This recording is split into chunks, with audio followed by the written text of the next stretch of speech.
Carter. Little. Here. Smith. Present. Underwood Jacobs. Present. Velasquez. Chairman Vieira. We do not have a quorum.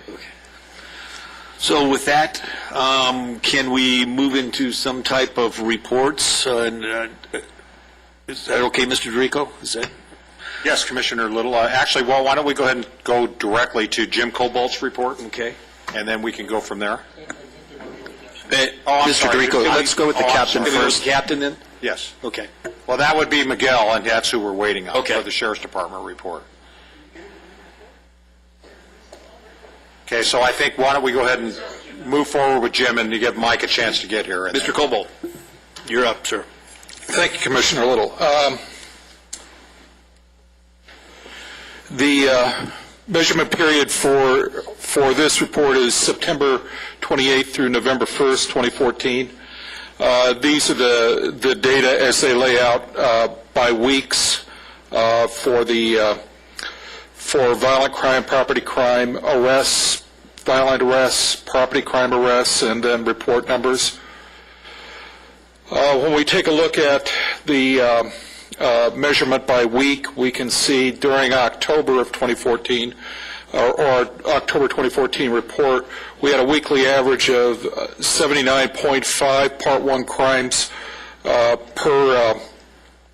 week, with a weekly median of 81. Our weekly average jumped up a little bit to 81.6 with a weekly median of 80. This is as of this morning. It shows our Part 1 crimes for the month of October at 401.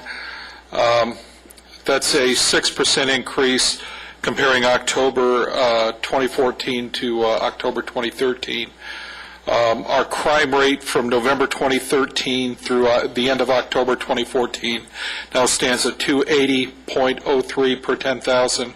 And just as a reminder, our crime rate at the end of 2013 was 274.48.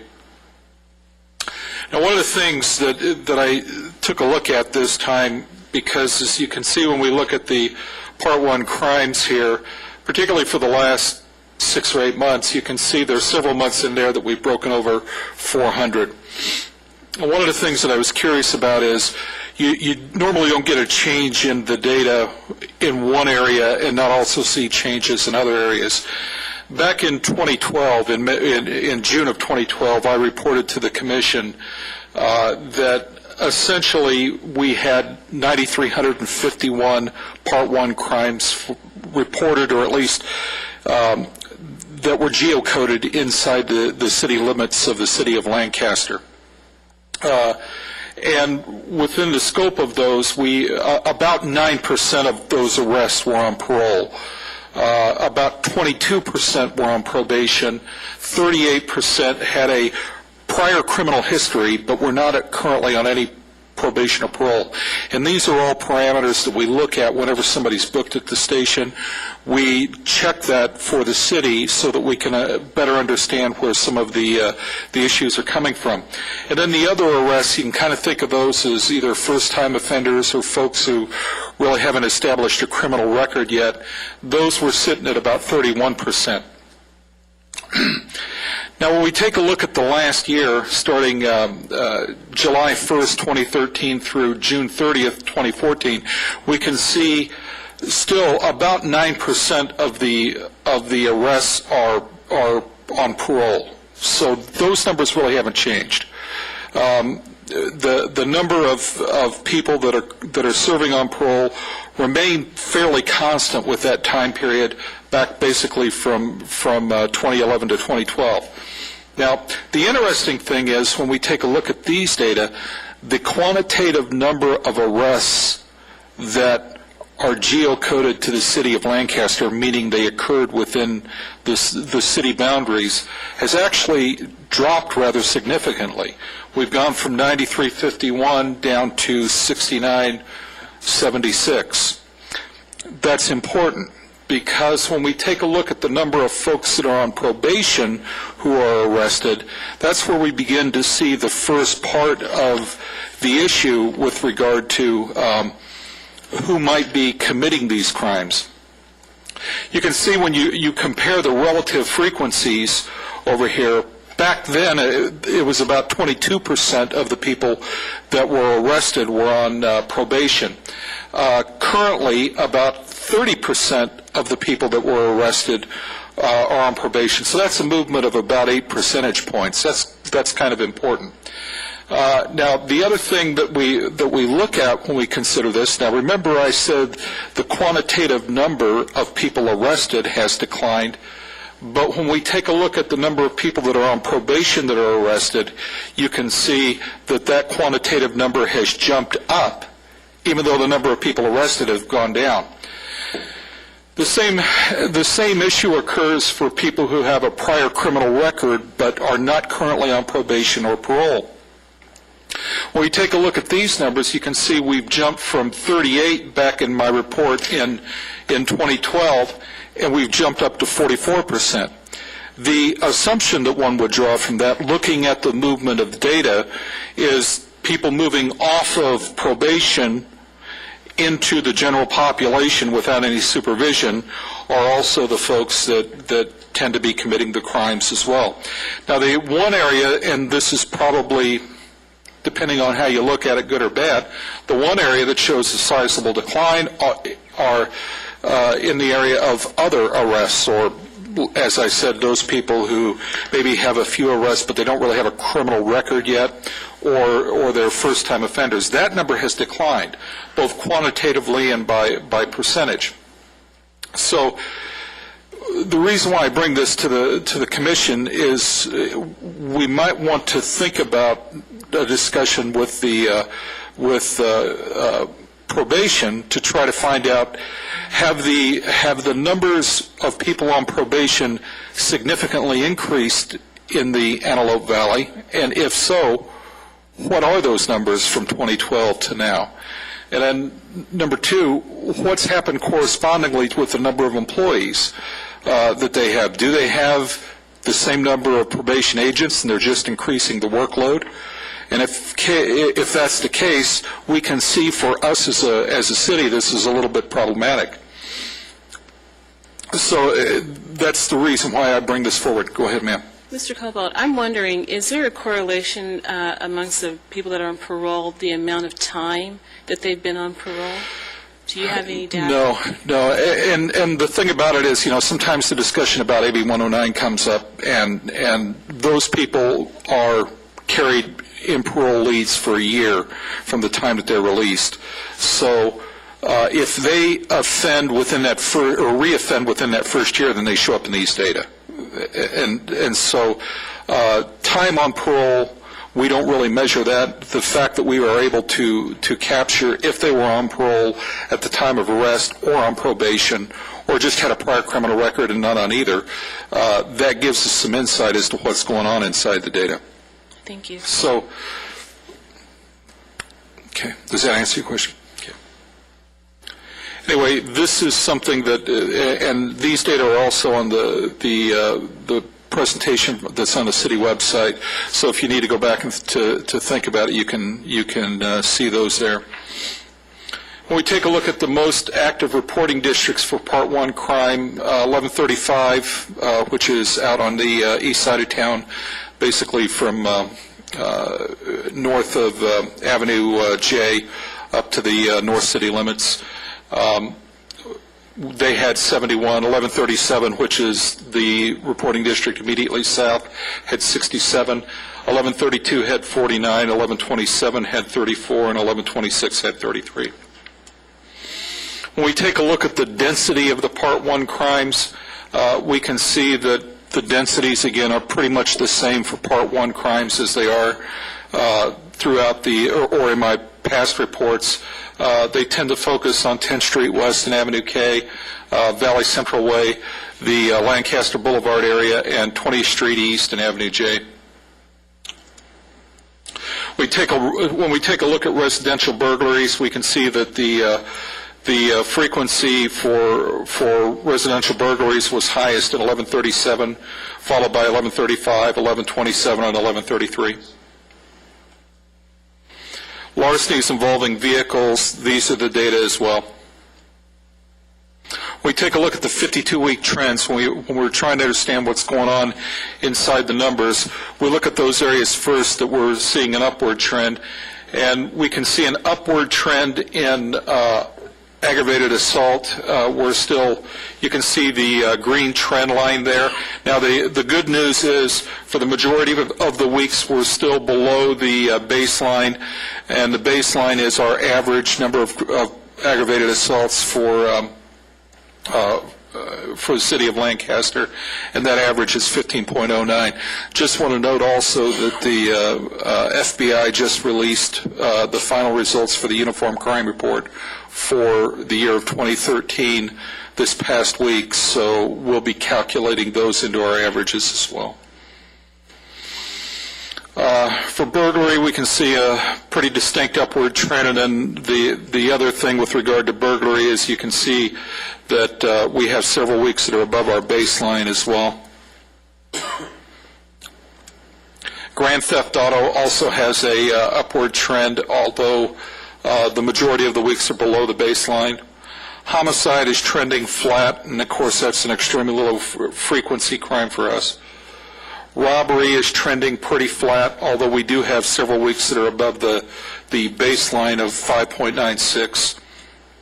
Rape is trending down, as is arson. And this is how the data lay out across the city for this reporting period. We take a look at calls for service. We're starting to see an increase of calls at the Social Vocational Center over on Elm, and that's pretty much it for new street addresses. The intersection down at Challenger Way and Avenue J12 is starting to generate a lot of activity. I took a look at those, and several of the calls seem to be related to suspicious subjects and gambling that's occurring on the street that they want the Sheriff's Department to investigate, things like that. And of course, this is how how these calls for service lay out across the city. And when we take a look at the forecast, we can see our forecast this month is for 361 Part 1 crimes. Last month, we had an accuracy rate that's actually going to drop a little bit because at the time we calculated this on November 10th, we were sitting at 395 Part 1 crimes for the month of October, and that's jumped up to 401 now, so that'll be probably about 88%, 89%. Questions?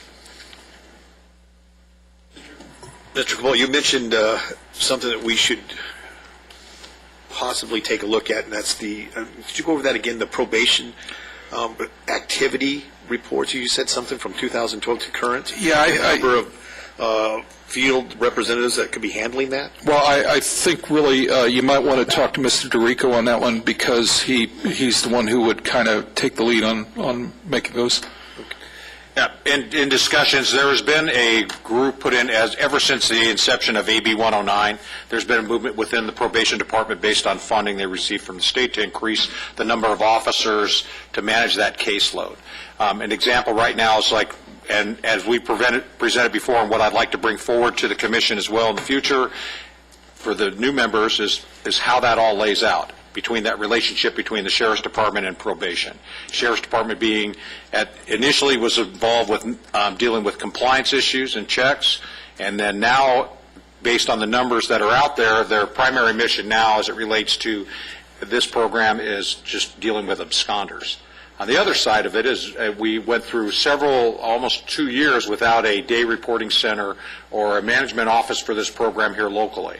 Now we actually have that office in place. It's up and running along with the day reporting center, and I think we're still in a catch-up process. But I think it's worthy of discussions for the purposes of the commission being representatives from the community and how things impact the community and being aware from probation themselves on how they prioritize their mission now. Okay. And so that's something we're going to be inviting folks specifically from that unit to come, and that's Mr. Eric Ufondu, who's the director of that unit at this point. And Eric has come before the commission before. and I will ask Eric to come and talk about these issues, just as we're working currently with probation on diversion programs for juveniles and things, and it's good for us all to know the lay of the land and for the community, too, on how these things are issued. And That'd be great. Thanks. Thank you, Mr. Rico. Mr. Cobalt, thank you so much, sir. Sure.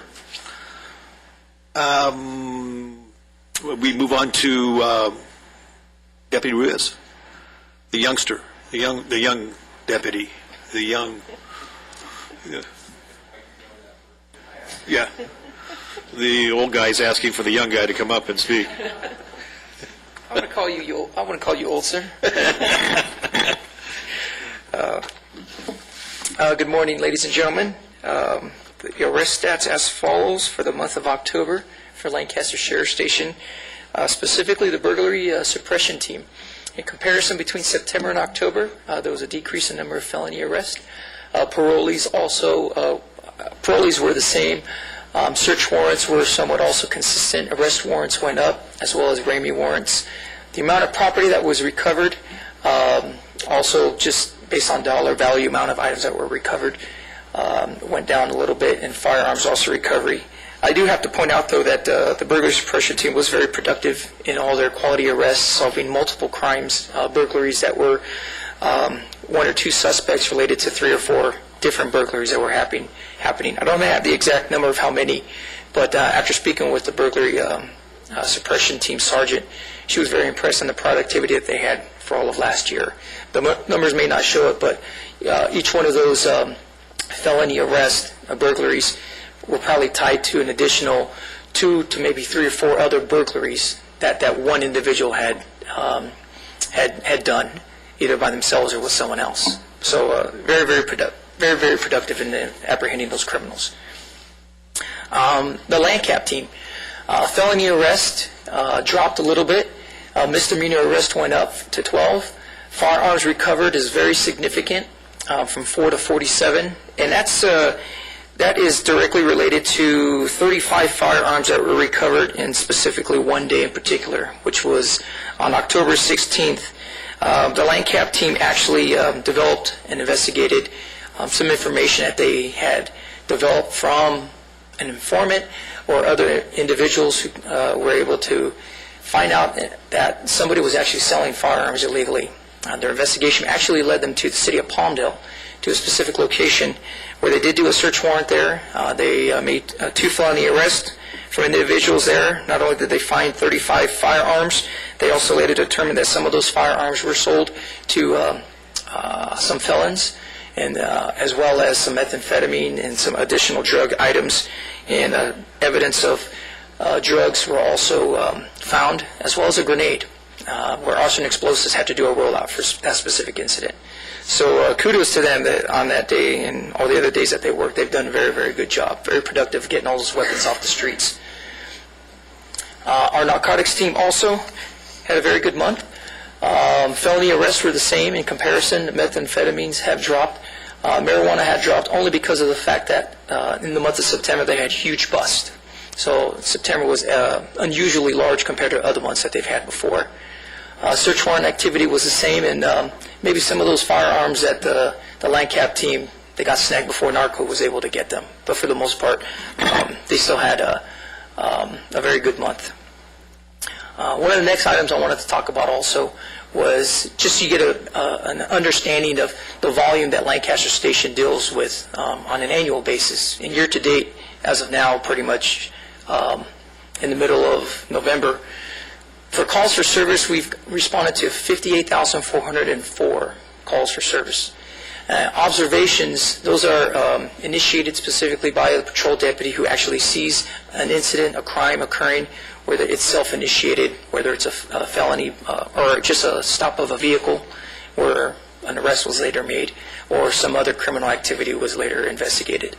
And that was 5,443. So pretty productive. Yeah, as you could tell. The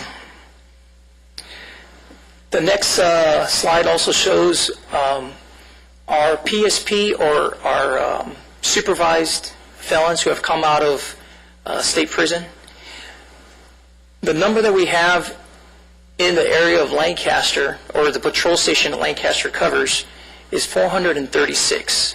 Now, don't want to alarm you too much. It is a high number, but also, just to clarify also, that number is indicative of the number of residents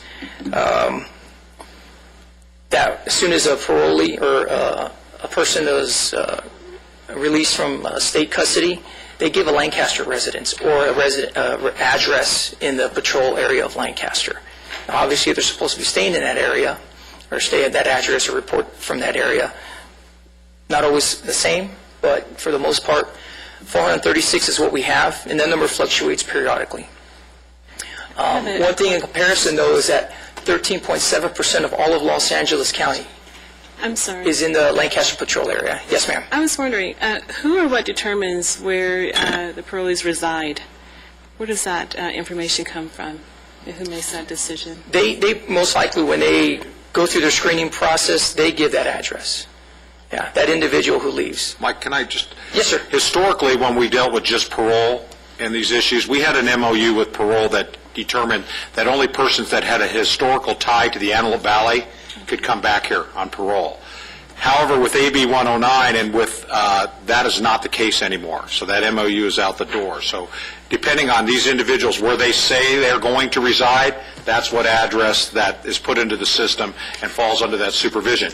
Hence comes back to what I talked about earlier, that the Sheriff's Department's primary mission and supervision of this program is absconders, individuals that give an address in our community that don't report here. So where are they? Yeah. There could be a large percentage of that 436 that are not at those locations. Correct. Amazing. They're not likely at that location, but that doesn't mean they're not here. In the Antelope Valley, correct. Yes, thank you, Ken. Sorry. Oh, no, that's okay. Hopefully that answers your question. Okay. And then the next slide also shows a picture of firearms that were recovered from actually one absconder here by our cops team in the city of Lancaster. 2, 3, 6 rifles, some hundreds of rounds of ammunition, and a handgun. So, next slide. Thank you. PSPs that have been arrested since the inception of the program have been 733 arrests. Those were fresh charges, and then it was later determined that that person wasn't an absconder or somebody who had been on the PSP program supervision. And then Prop 47. Just to give you a couple highlights, I gave you all a handout that had some information that was given to us at the Sheriff's Department that clarifies a little bit of what our practices are. Pretty much in a nutshell, a lot of past felonies are now being charged as misdemeanors, and there's some other circumstances that come into play if somebody's eligible or not eligible. 290 registrants, other people with serious crimes, murderers, and rapists before in the past have had those type of charges. But for the most part, just to highlight what had been the change, the main changes that come into play are what used to be a felony is now a misdemeanor. Forgery of checks of less than $950 is now a misdemeanor. Grand theft, also with that dollar amount of $950 and less, is a misdemeanor. Possession of stolen property and possession of specific controlled substances, as well as and shoplifting was also clarified and redefined, and that dollar amount has also come into play, which now makes it a misdemeanor. Captain, is there something else you wanted to add? Or? Yeah, just to give an example of what this could mean for the state, if you're a crook that walks into Big Five with a ball of heroin in one pocket and some cocaine in the other pocket, and you steal a rifle as they're showing it to you and run out the door, none of those are felonies anymore.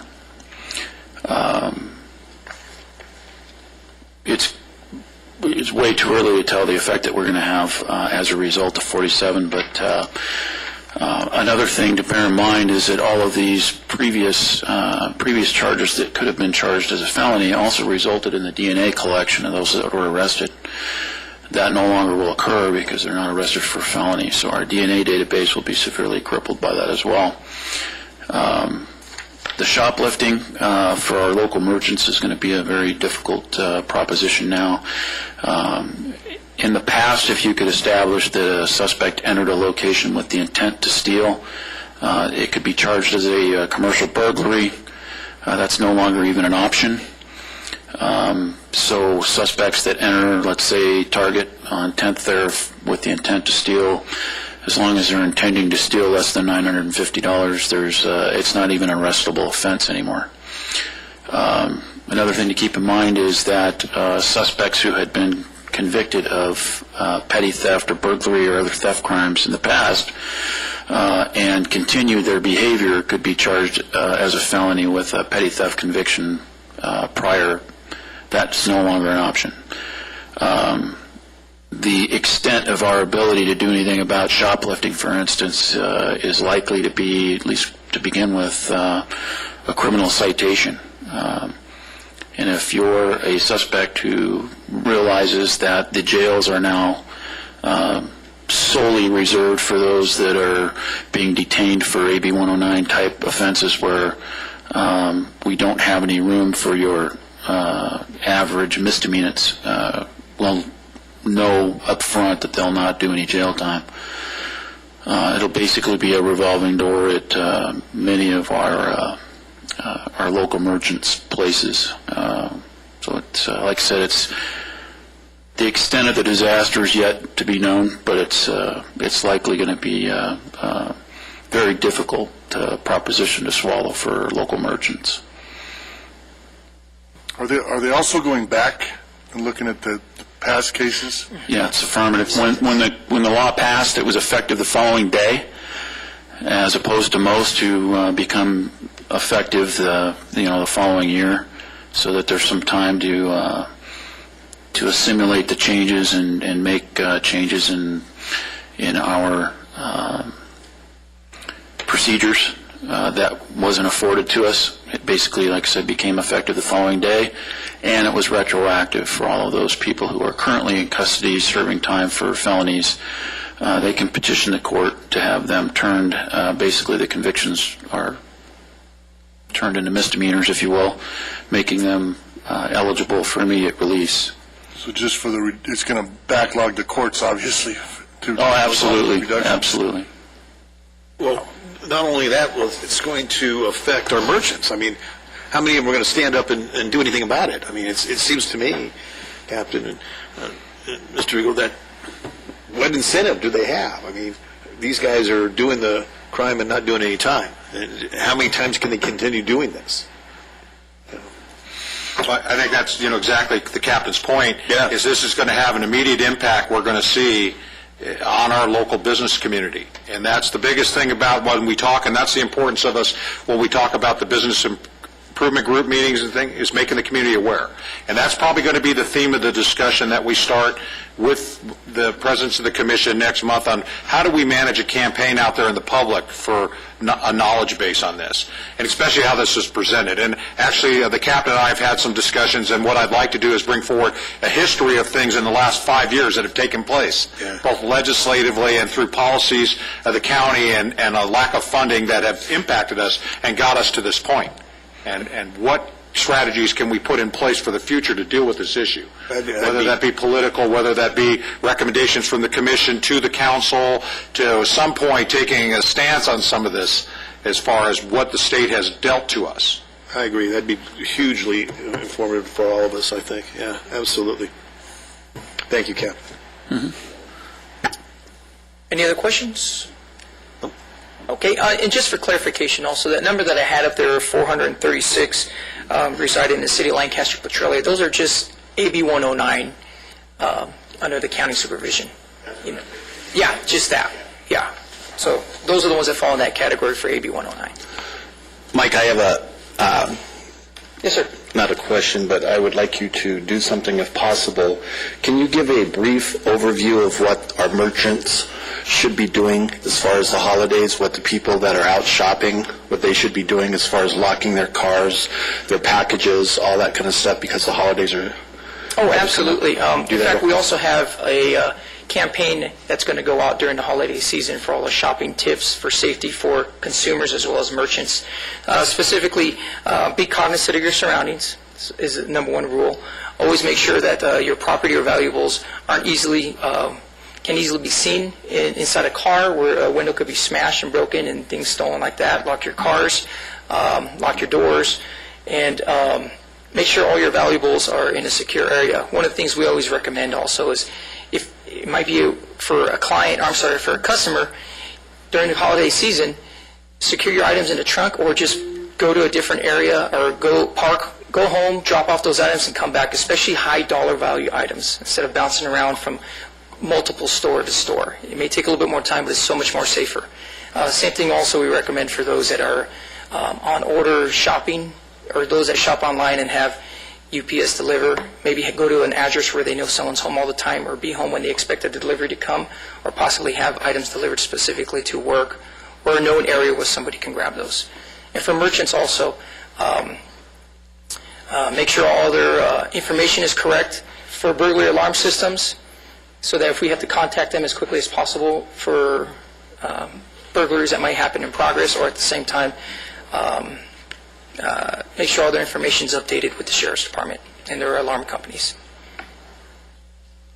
Can I piggyback on that too, as well as starting next week, with the Black Friday events that, and a lot of the merchants now are holding back on our larger box stores at what time they're going to initiate that, and it seems though it's gotten earlier every year. But from that point forward, we put an extensive force out there for holiday safety, and holiday patrol in the major shopping centers. And again, based on, you can see from the data Jim's compiled, that that's where the majority of our Part 1, our larceny type cases are occurring, around those shopping centers. So it makes sense for us to have that presence out there.